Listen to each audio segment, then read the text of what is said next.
everyone, and you're all very welcome to today's ESG webinar on ESG in supply and value chains, where we'll be taking a look at the future outlook for this particular ESG issue.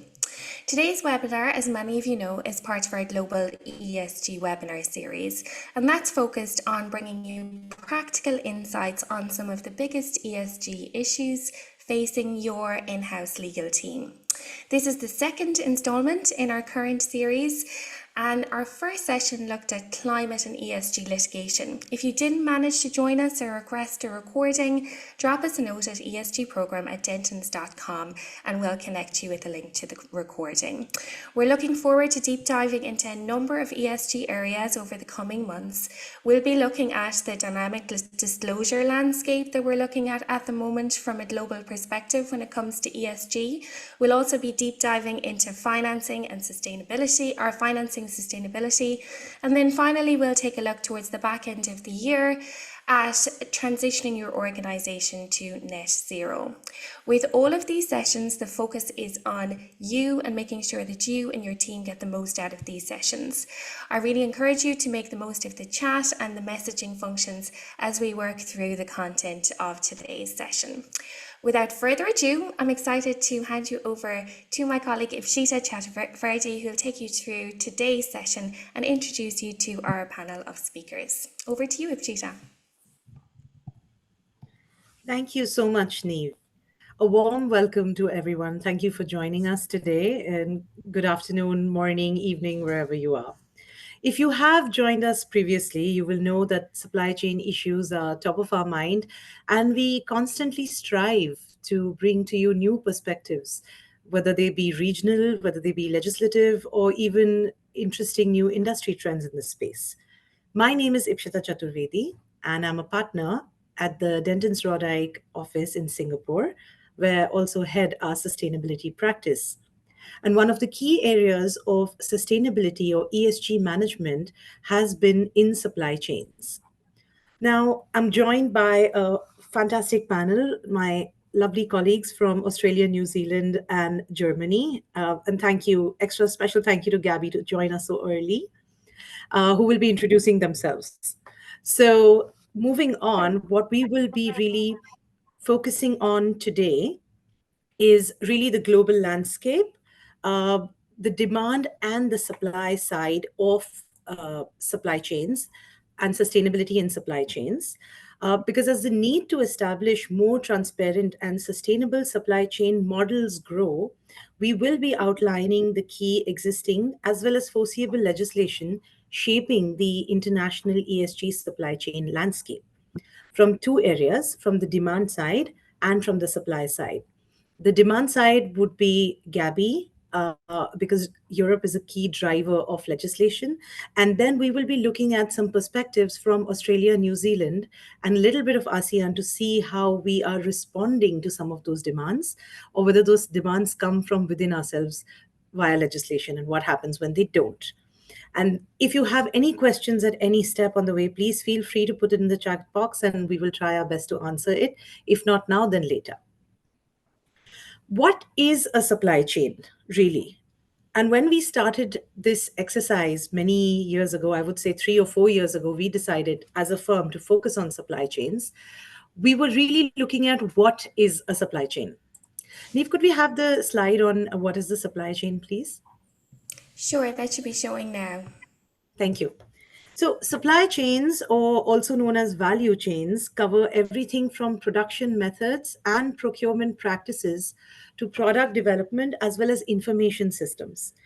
And ESG in supply chain, or supply chain sustainability, includes integrating environmentally and socially responsible procurement practices, which is at the manufacturing stage, at the packaging stage, up until retail, into the complete life cycle of a product. ESG in supply chains are articulated by the E, which is carbon offsets. We could look at resource use and efficiency, which includes energy as well as water.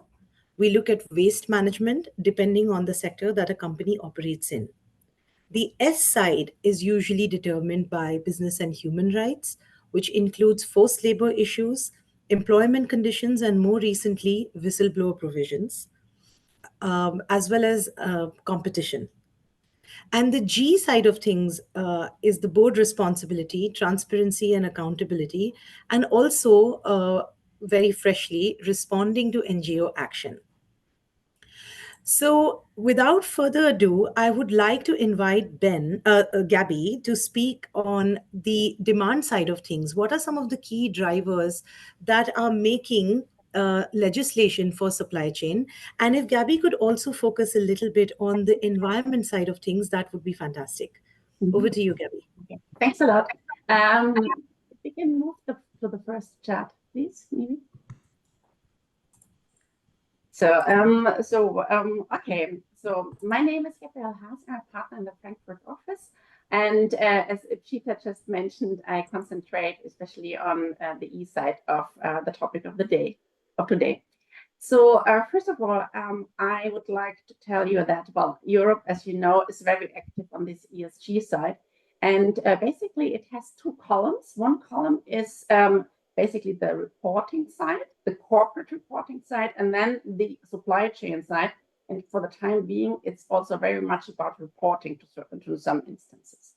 So, and what we won't talk about, are all these things which you see on the left-hand side, But what we talk about is you see on the right-hand side of that chart. So first of all, one of the very important things is the carbon border adjustment mechanism called CBAM. Then we already have in place the German Supply Chain Due Diligence Act, which has certain elements on the E side, and which will be followed shortly by the European Supply Chain Due Diligence Act, which is called Corporate Sustainability Due Diligence Directive, C as triple D, it's called. So, and then we also have the EU regulation on methane emission reductions and the EU deforestation regulation. So the EU deforestation regulation becomes applicable end of this year. And then the regulation on methane emission reduction, which concentrates more on the electricity market, on the energy market, is in the final steps of the legislation. So let's go first to the carbon border adjustment mechanism. We skipped the supply chain due diligence act and go to the carbon border adjustment mechanism. So the carbon border adjustment mechanism is basically the flip coin of the EU emission trading system. So the idea is the EU emission trading system results or potentially results in carbon leakage. And on the one hand side, the EU Commission would like to decrease the free allocation, which comes with currently with the EU ETS, and to replace it by, let's say, payment obligations of importers of goods into the EU, which are, let's call it, carbon heavy, for the time being. So the list of products will be extended, but for the time being, there are a limited number of products on that list. So there is a transitional phase, which is the phase which we're in right now, and which is also important for you as potentially suppliers and operators of these kind of products. Because what happens is that the European importers, or the importers in the European market, needs to report, or already have been obliged to report, certain carbon impacts of certain goods, emission-intensive goods. And then from 1st of January 2026 onwards, there's also a payment obligation. So can we go to the next page, please? So CBAM, the products you can see here, it's, for example, iron, it's aluminium, and certain mineral products, some fertilizers. And there are some exemptions here, but which are mostly relevant which are relevant for Switzerland, Liechtenstein, and so on. So the personal scope of this obligation is for the importers, who imported, and for the manufacturers, which are called operators. So let's go to the next page. So what you need to know about the CBAM, and we can stick on that page, is that first of all, those importers will reach out to companies around the globe and request the information. So you should face, you will be faced with the situation that first of all, we will be asked for detailed information about emissions along the supply chain down to the manufacturing. And the EU importers will be very strict on that one because they are legally obliged to do so. And there are also certain penalties which come with the non-reporting. And at a certain point in time, there are also, you can't import certain goods if you don't report it. So that is the point which comes with that one. And let's move to the EU deforestation, which is very similar, but also different because it's more intense. So if you go to the EU deforestation regulation, the objective on that one is, well, to avoid deforestation, obviously. So, the material scope of the EU deforestation regulation is it relates to certain products like cattle, cacao, coffee, palm. Everything is defined in the annex of that regulation. And so basically what this regulation means is that certain products cannot be imported to the EU, if you cannot prove that there's a certain due diligence reporting obligation which comes from that one, if you can't prove that it is deforestation free. And the personal scope refers to operators and the traders. And basically, it comes with the if you import it to the EU, and it's kind of related to the customs declaration, and that is the point where it starts, and that is also the point where you need to demonstrate that it's deforestation free. And there are very severe fines which comes with that one.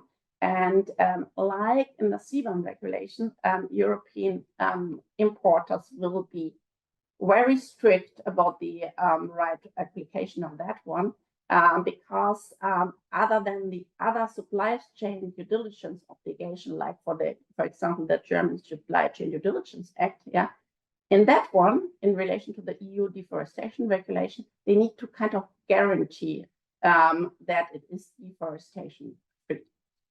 So let's move to the next one.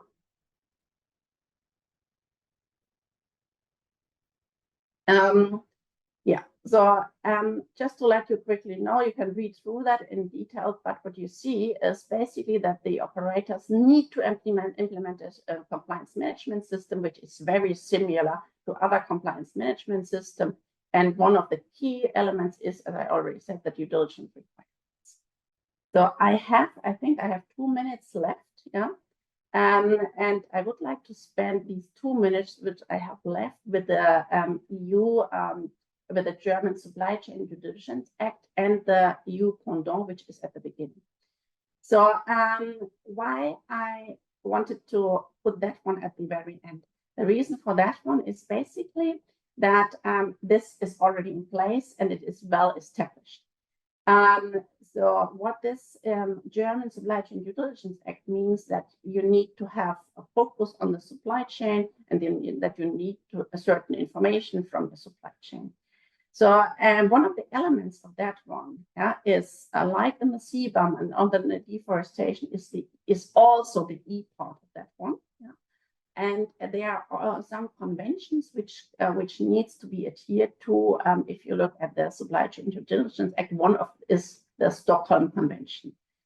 And what I would like to make you aware now is that the German Supply Chain Act is already challenging, but it will come. The European Supply Chain Due Diligence Act is called differently, but basically that is it, and which also has a certain effect not only on German companies or European companies, but also on non-EU companies which import to the EU. And for those companies which reach certain thresholds, which you find at the right-hand side of that slide, the obligations of the European supply chain due diligence also become relevant. And one crucial part of that one is also the E with a lot of details. I can't go into that because it's more than 30 conventions and stuff like this in total. But you need to have a look into that one. And it works kind of similar like the German one, but far more strict, because it's not just the supply chain, but it is the value chain. It's on both sides, so it's far broader. And also from the fine side, it's it's significantly more hurting. And one of the main elements is that there's a huge and significant risk of being sued if you don't adhere to that one. So this is on the horizon, but it's good to prepare for that one, and you can use the chance of the CBAM, of the deforestation, and also the supply chain due diligence act to kind of train yourself for the European supply chain due diligence. Then that is, I think, my time which I had. Thank you so much, Gabrielle. May I ask a quick question, please? Would you then say that the bare minimum a supplier which is based outside of Europe will need to do is at least track, understand their supply chains so that they can give information, and then the next step would be to mitigate the risks? Yeah, absolutely. First of all, and that is what the European companies will ask you for. They will ask you very detailed questions about your supply chain, really down to the geolocation, of where it has been produced. And so it's really, it goes along the entire value chain and supply chain. And the level of detail which you are asked for is immense. And we can also put a link into the presentation before we send it around, which gives you an example. It gives, for example, one thing is very interesting. It's about the CBAM. For the CBAM, there is a so-called communication sheet, which is supposed to facilitate the communication between the importer and the supplier or the operator in that sense. Well, if that is best level of communication, I'm not sure about that one, because it's really difficult to understand. It's very detailed and it's not communication friendly, but it needs to be looked at. Thank you so much. Thank you so much. And especially from the demand side, that was super clear. An interesting jurisdiction, I think, would be Australia, which caters to both the demand side and the supply side. And to take us through what's happening in Australia and how Ben is dealing with supply chain issues, we would love to hear from you, Ben. Thanks, Ipshita.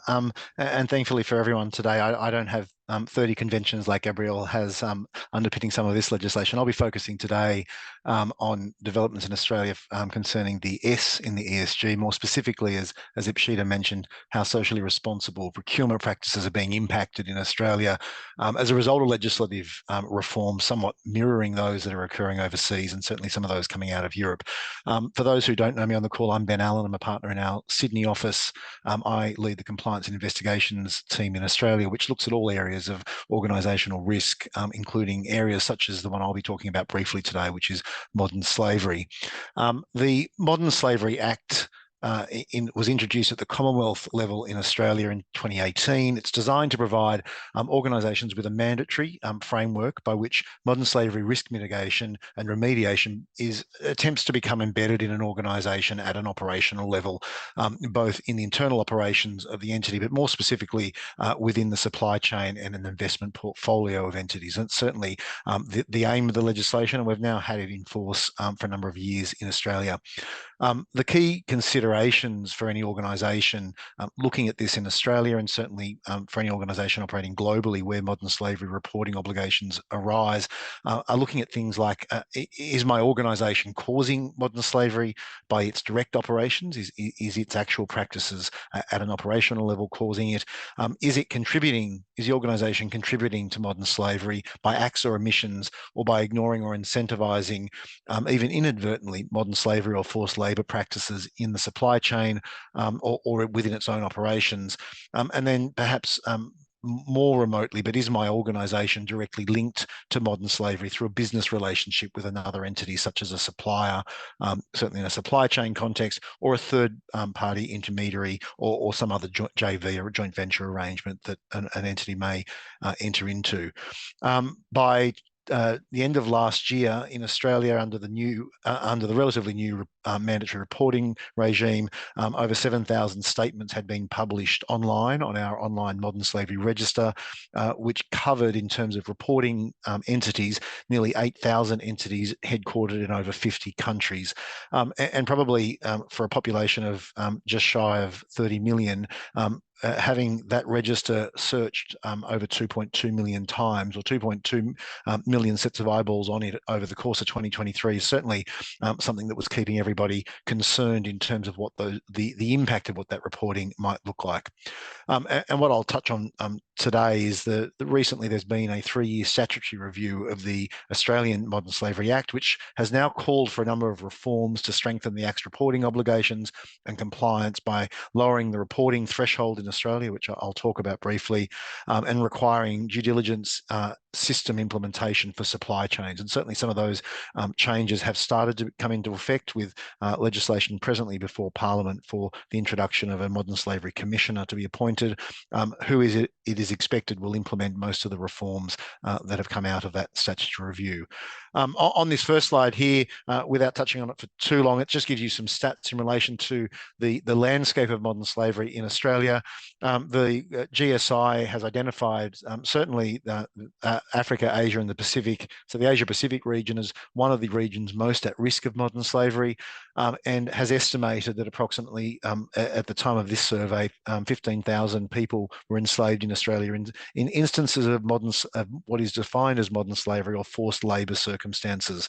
And then probably a more startling figure there in relation to global statistics. The latest estimate is that on any given day, and at the time of that survey, 49.6 million people are living globally in situations of modern slavery, and we'll come to some of those in a moment. If we can just jump to the next slide, please. So the Modern Slavery Act, in terms of reporting threshold in Australia, requires entities with an annual consolidated revenue, and that's group revenue in Australia. So certainly for those entities headquartered overseas, that becomes a critical question of whether they have met the threshold here. Consolidated revenue of more than $100 million are required to report annually on their risks of modern slavery in their operations and also in their supply chains, and also set out in some detail the actions taken to mitigate those risks. As we can see from this statement on this slide from the UN Office on Drugs and Crimes, it's really quite difficult to articulate at any particular point in time a precise definition of what practices constitute modern slavery. On the right-hand side, some of the offences currently listed in the Modern Slavery Act are set out there, but certainly company leaders need to be aware that the forms of modern slavery that it can take can be different at different points in time. And by way of an example, publicity regarding questionable labour practices in the fabric and garment industry have existed for many years, and that's certainly been headlines we've seen over the past decade or more. However, as things like consumer electronics and certainly solar batteries and panels become more popular, even the manufacturers of market-leading and big brand products become increasingly criticised in this area of modern slavery. New industries are going to face similar criticism going into the future, as there are more and more known quantities to supply chains occurring. Modern slavery really can occur in any industry or any sector, and obviously has severe consequences for the victims. Modern slavery can also, on top of that, distort global markets, undercut responsible business, and pose significant legal and reputational risks to entities. Just on to the next slide, what I have listed on this one is some of the challenges that organisations will face in addressing modern slavery in their supply chain. Forced labour and modern slavery risk can occur at a supplier level throughout the entire life cycle and entire supply chain. It can be things like during recruitment, where illegal or excessive recruitment fees are paid to third parties, or there's no legally compliant contracts in place with employees or contracts with suppliers. It can occur during the employment phase, where there's underpaid, delayed, or withheld wage payments, illegal wage deductions, for instance, compulsory housing and unable to leave or enter premises freely is certainly an area we see in Australia in headlines from time to time. Confiscation of phone or intimidation of family members or other areas during that employment phase for individuals at an operational level. And then on exit, where there's monetary penalties or withholding of wages for early contract termination or undocumented migrants. But obviously that's all operational in some respects. And then if we look at this slide, we're looking at some of the challenges then when we move beyond that into the supply chain. Often a limited visibility beyond your tier one suppliers of what your supply chain may actually look like, and where your suppliers may actually be sourcing its supplies from. Often from a contractual perspective, limited ability to influence or change suppliers. And certainly once we move beyond a contractual relationship into second tier, third tier, fourth tier, the ability to change that becomes very difficult. Often organisations face a competing procurement and sustainability objective, and that's certainly something that in the context of ESG more generally, organisations are grappling with, not just in Australia but globally. Resourcing always becomes a difficult one in terms of monitoring supply chains. The way in which you communicate with suppliers is obviously another challenge. And then renegotiating or disengaging becomes a very difficult decision, certainly when pricing is put into the mix for suppliers. I've got on the next two slides, and we can just skip through those quite briefly. Just some of the headlines that we've seen over the last little while in terms of big name brands being front and center. And I really just wanted to highlight that. And certainly the most recent one, which was from a month or two ago, which was in the New York Times concerning the large entities there who are being named in relation to modern slavery practices. What we're seeing, obviously, is one of the greatest risks from this area is not just consequences of not reporting under the mandatory regime in Australia, but the risk of reputational damage and certainly the impact that has on an organisation, not just in Australia, but globally. If we can just jump ahead to the next slide, the company's obligations or an organisation's obligations under our Modern Slavery Act in Australia, as I said, mandatory reporting for any organisation with an annual revenue of $100 million or higher, and they're known as a reporting entity under the legislation. There is a requirement to then publish that modern slavery report on the register I referred to, and certainly that's having big impact in terms of who's reviewing that. And a lot of organisations are reporting on what's being put up there, certainly where they're comparing apples with apples in terms of similar entrants in the same industry or sector, and looking at what one entity is doing compared to another is certainly getting notice. And then all of those entities who report must address 7 mandatory reporting requirements. And I'll touch on a moment the incoming reforms, but what we expect is a number of those reporting requirements, while perhaps on their face looking like reduced work, will actually mean they'll need to be embedded in an organisation even deeper compliance in terms of what is required in order to meet the objectives of those mandatory reporting obligations. Just onto the next slide, I've set out there what the Commonwealth obligations are and what the sanctions are. The key obligation listed in the first one is the reporting obligation, as I said, and that's an annual one dependent on the timing of financial reporting for the entity. There are no penalties presently for not preparing a report. What you will expect, and I've listed down the right-hand side some of the outcomes of not reporting or not reporting effectively, while no penalties presently, and they are proposed in the reforms. What you can expect is a letter from the regulator, the minister in this overseeing this area, has been sending certainly to a number of entities we've assisted in our client list, asking for further information on certain reporting obligations that they have not met or not met to a certain standard, and that's become quite common now. And then certainly in terms of sanctions for not reporting, future tender and procurement risk can be put at risk, where certainly for public sector contracts where there has been a failure to comply appropriately with modern slavery reporting. What the obligation looks like for under the Australian legislation is to have senior management accountability. Company leaders are at the heart of the modern slavery regime in Australia, with the current reporting obligation requiring the board to have signed off on the statement, as well as a director of the company to have signed the statement. And in Australia, where that leads to is a number of potential issues around director duties and whether or not a board has appropriately dealt with the modern slavery reporting obligation. And certainly where we're seeing that play out is the risk of consumer-led class actions or regulator action for breach of director duties in Australia. And then what is required in terms of being outlined in the statement is the internal compliance systems that are put in place and making sure there's appropriate ways to deal with that risk. On the next slide, I've just listed there why this matters to company directors. As I mentioned, there is an express obligation on directors for board approval and a director to sign the statements. This means that directors and officers must understand modern slavery risk within the organisation and act to avoid an allegation of breach of their statutory or common law duties as a director.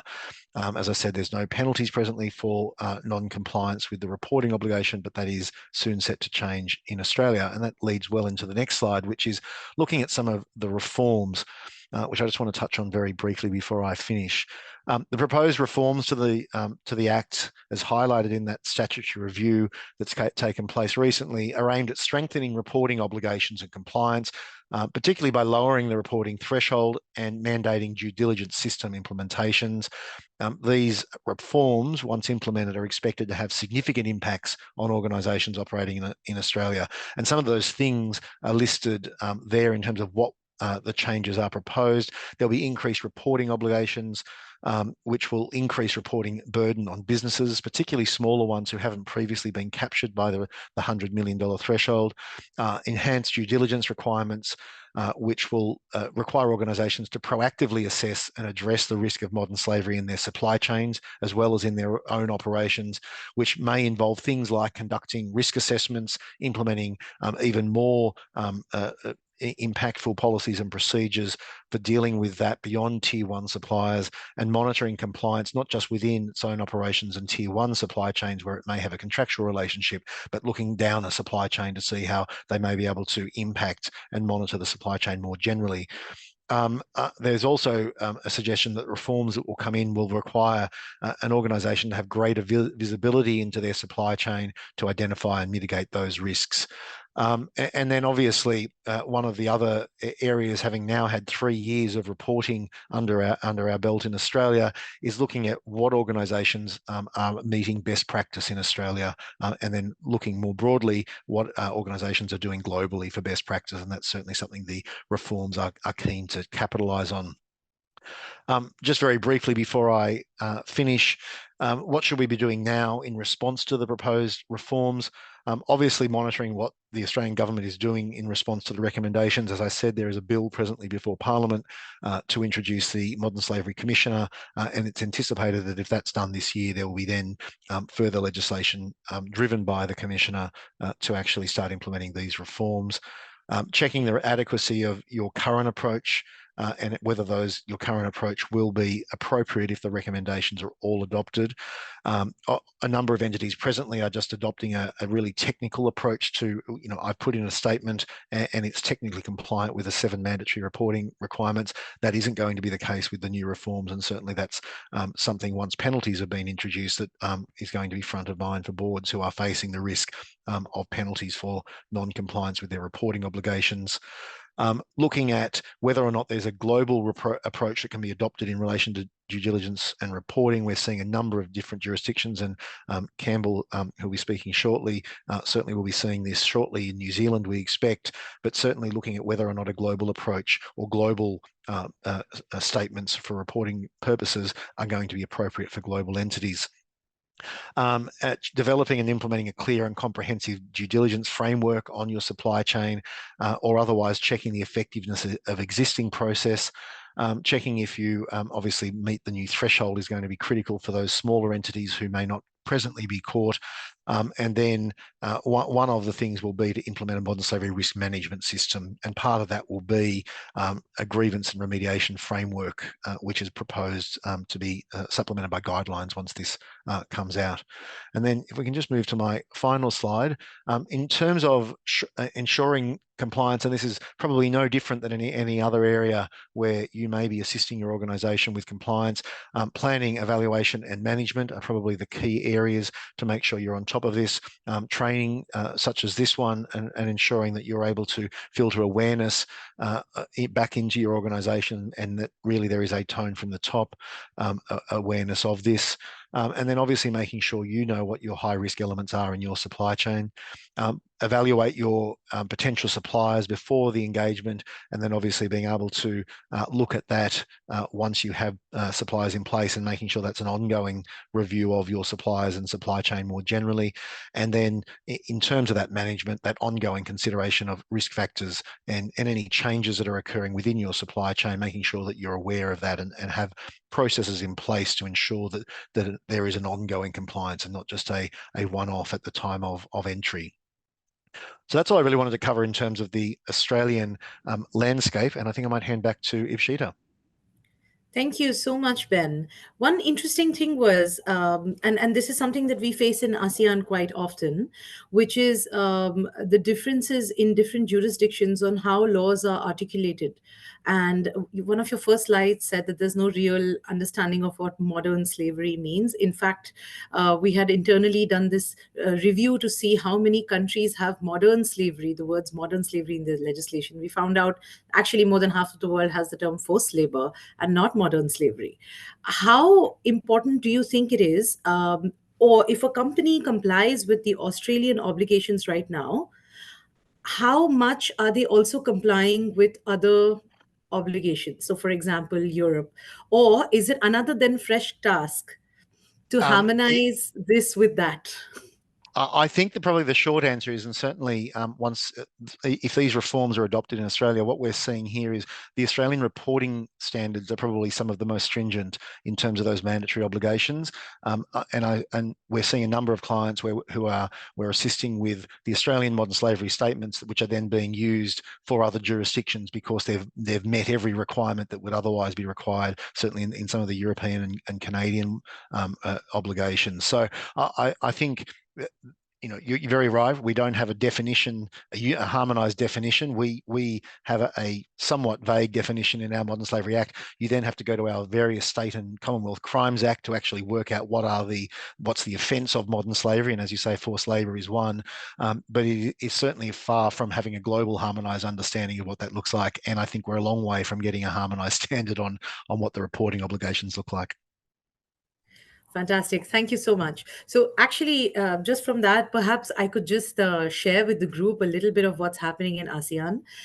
When I say ASEAN, we're deliberately keeping China out of this right now, because I think that's another 5 webinars, really.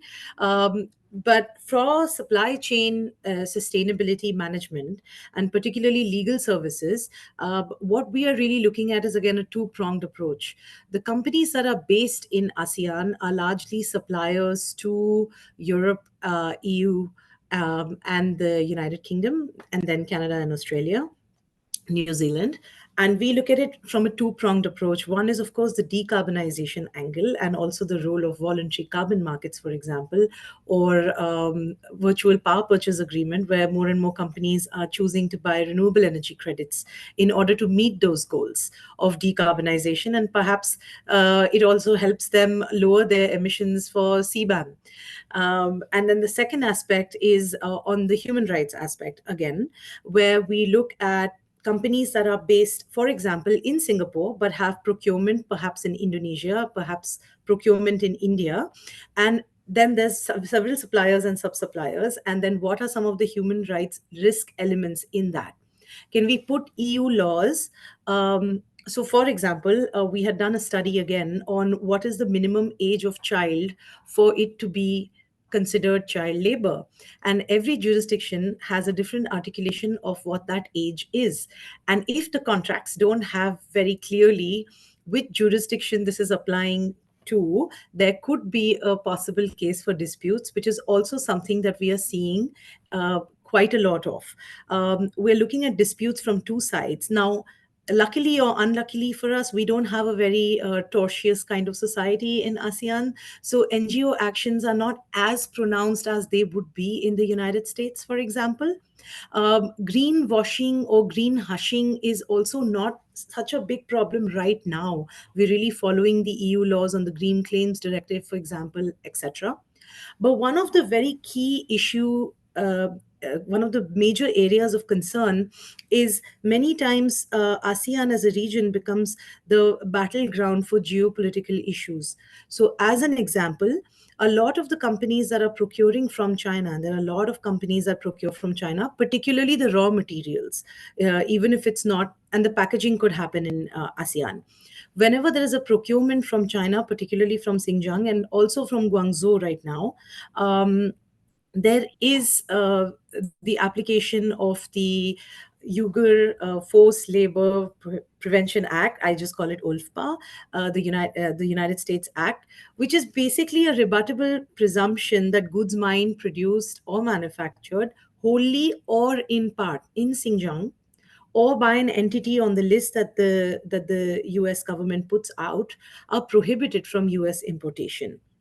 And the issue is that even if the good is produced in a third country, but in has even the smallest component from Xinjiang, will also be subject to this prohibition. And to overcome this presumption, an importer will have to establish clear and convincing evidence that the import was not made using forced labor or it does not come from Xinjiang.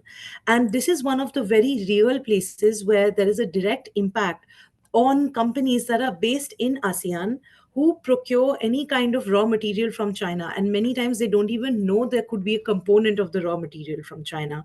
Coming back to your point of how difficult it is to actually track and trace supply chains because they are never linear, always like a spider's web. So this is what we grapple with in terms of tracking and then looking at how deeply you can impact and how much can a company do really, particularly going deeper into tier 2, 3, and then perhaps even 4 supplier level. And that is really the control over suppliers, which is an issue. So we have to look at then all your supplier contracts, all your codes of conduct, trainings, audits. And those are some of the issues that we are dealing with in ASEAN.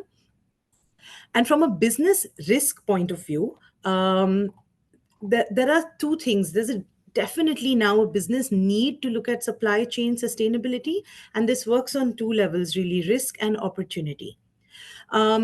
Because of the international legislative landscape over the last 2 years, investor and consumer demand for responsible procurement is driving the need for change.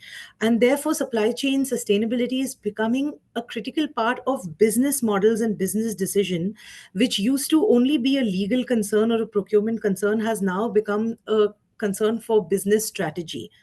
Uh, the opportunity is some businesses are differentiating themselves in the marketplace by having cleaner supply chains, and there's a business opportunity for that. And of course, false claims around responsible procurement, any kind of backlash from legislation or from NGO groups are what are driving the stick end of things. So we are really in the middle of it all. I would say it's a little bit of Germany and a little bit of Australia, but I would be keen to understand what happens in a country again like New Zealand that is a big exporter of things. In Singapore, they are very, very premium products, all Kiwi products, I must say, especially dairy and poultry and livestock. So it would be very interesting to see where does New Zealand stand in the supply chain side of things. Is it just demand driven? Is it completely on the supply chains, on the supply side, or is it a little bit of both? So to give us this perspective, I would like to invite Campbell. Thanks, Shita, and tēnā koutou katoa. My name is Campbell Featherstone. I'm a partner here at Denton's Aotearoa, New Zealand. And I'm going to focus a little bit today about what it means in New Zealand without how we address where we don't currently have supply chain reporting requirements. And so like Ben, I'm focusing on sort of the human aspect of the supply chain. I'm sure there's lots that we could talk about coming from Clean Green New Zealand about the environmental impact in a supply chain and what it means around greenwashing, for example. But the main focus today is on the modern slavery side of things. Slide, please, Neve. So current situation in New Zealand, we have domestic criminal offences around slavery and human trafficking, and we're not immune to domestic issues as well. As recently as 2020, there was a large sentence handed down for slavery offences. There's a snippet of the article there. And concerningly, this often involves seasonal work in the horticultural or viticultural industries in particular. And as Ipshita was mentioning, New Zealand's known for premium products in this space. So New Zealand Sauvignon Blanc, New Zealand dairy, New Zealand lamb. And with that premium status, we like to think that our supply chain can be kept squeaky clean so that we can retain that status. So doing what we can to eliminate issues of slavery and human trafficking domestically is obviously very important. Next slide, please, Neve. And with that in mind, and also looking to examples in other Commonwealth jurisdictions, the UK, Australia in particular, the previous government put out for consultation a modern slavery reporting bill. And that was in May 2022, so a couple of years ago now. And that would have been quite a robust piece of legislation had it made its way through. Reporting obligations were proposed, similar to those in Australia, for organisations with annual total revenue of more than 100 million New Zealand dollars. But also the bill was anticipating positive requirements on agencies to take action if modern slavery was identified in their supply chain. And even an express requirement for certain large agencies and government agencies to undertake supply chain due diligence. Next slide, please, Neve. So that bill was watered down in July 2023. The reporting obligations actually were going to come in and apply at a lower threshold, so 20 million New Zealand dollars, so capturing a larger number of organisations. But the requirements to take positive action and the express requirement to undertake supply chain due diligence was to use a rugby terminology, kept to touch. The then government was going to consider how to deal with those aspects later. And interestingly, this version of the legislation was supported by a number of large, well-known New Zealand retailers and manufacturers, a lot of whom are involved in exports in fashion, for example, involving merino, so another premium product, involving outdoor equipment. We've got a name for ourselves in the industry. So over 80 companies signed a joint letter supporting the bill's proposals. October last year, we had an election. A new centre-right coalition came in place. Minister of Workplace Relations and Safety came from a right-wing Libertarian Party. There's a bit of a mandate, or so they think, to reduce regulation. And so the introduction of a new piece of legislation that would require organisations to undertake supply chain diligence and reporting is not particularly favourable with the governing party. And this comment from the Minister of Justice recently: modern slavery supply chain legislation is not currently being developed, and the government is considering whether it will take further steps. So as of yet, no movement since the watered down version came through in July 2023, no legislation requiring supply chain reporting and no time frame for introduction of such legislation. Next slide, please, Neve. Where do we go from here? Well, there's a bit of pressure from the UN and others. As you might expect, New Zealand is a respected trading nation, and it is a bit of an anomaly that, unlike our peers in Australia, the UK, and other similar jurisdictions, we do not have an equivalent modern slavery reporting legislation. We're also party to fair trade agreements with others, such as the UK, which do require us to adopt and maintain modern slavery measures. Although the language is a bit wishy-washy, it requires us to do so in a manner that we consider appropriate. So in terms of where we're heading, and from a regulatory perspective, time will tell. Obviously, governments are cyclical, they don't last forever. And were there to be a change of government, we might expect maybe a bit more movement at a quicker pace in this regard. But if you go to the next slide, and also look sort of where pressure is coming from. not only in the regulatory space, but also just generally on businesses in New Zealand where there's no formal reporting requirements. We're seeing a lot of consumer pressure, both domestically and internationally. Consumers want to know that they're sourcing products ethically. And especially when you're at the premium end of the market, you want to be drinking a New Zealand Sauvignon Blanc on a nice sunny day, knowing that that's been made free from modern slavery in the supply chain. We're also seeing a lot of downwards pressure from further up the supply chain, certainly where and parent companies as well, where they're based in jurisdictions where there is reporting requirements. Where those consumer pressures are also coming through, where ethical consumers are looking for premium products and they want to know that what they're consuming has been made ethically and in line with modern slavery requirements.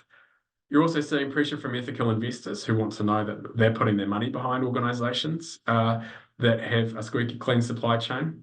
And that just highlights, I think Ben was talking about not only the regulatory risk under the Modern Slavery Act, but also the massive reputational risk of uncovering modern slavery in your supply chain. Certainly when you've got a premium product, that risk is emphasised. You've got pressure too when supplying the New Zealand government. So despite the lack of regulatory movement in New Zealand, the New Zealand government, when it itself is procuring goods and services, imposes a supplier code of conduct and likes to ensure that modern slavery has been eliminated from the supply chain. No doubt concerned about the reputation to itself of having modern slavery uncovered in its supply chain. So does this mean that regulation is only a matter of time? I think it probably does, but more importantly, what it means for New Zealand businesses or businesses in any other jurisdiction where they're not currently required to report on their supply chain. Next slide, please, Neve. Is that hopefully you've been taking notes throughout the course of this seminar, and in particular been listening to what Ben has been saying about what organisations in Australia need to do to comply, because that's where we're heading. Whether it's regulatory pressures or whether it's consumer pressures, this sort of reporting is not going away. So businesses shouldn't be burying their head in the sand.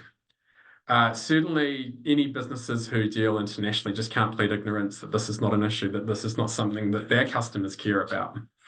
Especially their customers who are subject to regulation, but also customers who care about ethical consumption, who care about their reputation as well. So it's really important to take a global perspective, see what's happening in other jurisdictions, especially where you've got a complex supply chain or where you're involved in a high-risk industry, such as horticulture, such as viticulture, such as fashion. And of course, legal risk is only ever one part of the puzzle. The reputation risk definitely needs to be managed. In some respects, I think some businesses, whether or not they're subject to this reporting requirement, I think they can create value by coming up with ways of reporting on what they are doing to stamp out modern slavery. I mean, this also applies in the context of, say, environmental impacts on supply chain.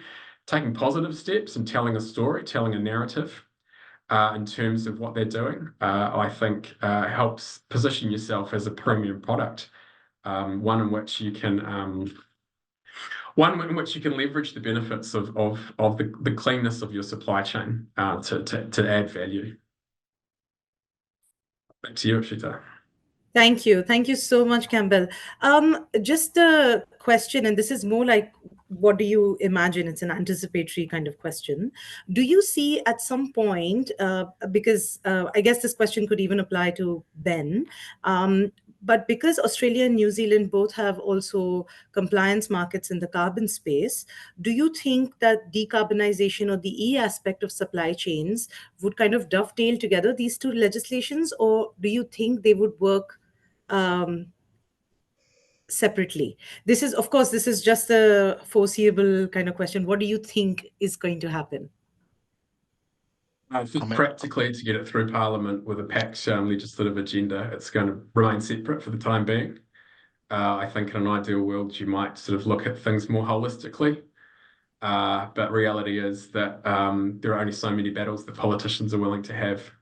So in order to get modern slavery reporting through, I think they need to narrow keep the focus on modern slavery reporting at the time. Yeah, just echoing Campbell's comments. I think the object would be fantastic if we could achieve it, but I just don't think that will be something that we would ever be able to achieve in the short term in terms of harmonisation at something at a level like that, which would require, I guess, a huge push from politicians in order to get that over the line. Maybe a last question to Gabby. Do you think if from the supply side, a lot of companies are looking at certification as a sort of answer to cleaner supply chains, you just outsource the issue, would this suffice? Would the German authorities be happy with this certification, or do you think companies will need to do more? You're on mute. That very much depends on the respective regulation and law. We have so many of them. Some require certification, some don't require certification. Yeah? And you also need to look at the reporting side on the corporate side. You need to look at the reporting side of the supply chain related topics. But let's put it that way. Where it is required, obviously it is required. But where it is not required, it is still the obligation of the company to ensure that all the obligations of the law are met. Yeah. So while it might be an indication, yeah, to have a certification, it still is not a proof. And in fact, we also see different types of certifications, yeah, for certain areas, yeah, and they are not all comparable. So it means what kind of type of certification it is actually. Is it a voluntary one? Is it and who is giving that certification? So what are the qualifications for that one? Yeah. So quite a number of topics need to be answered. Yeah. But if you allow me, yeah, there's one question also in the chat. Is there a risk to the oil and gas industry, which I would like to quickly answer, yeah, with one sentence. Yeah. Yes, please look at the EU methane regulation, which I mentioned at the very beginning.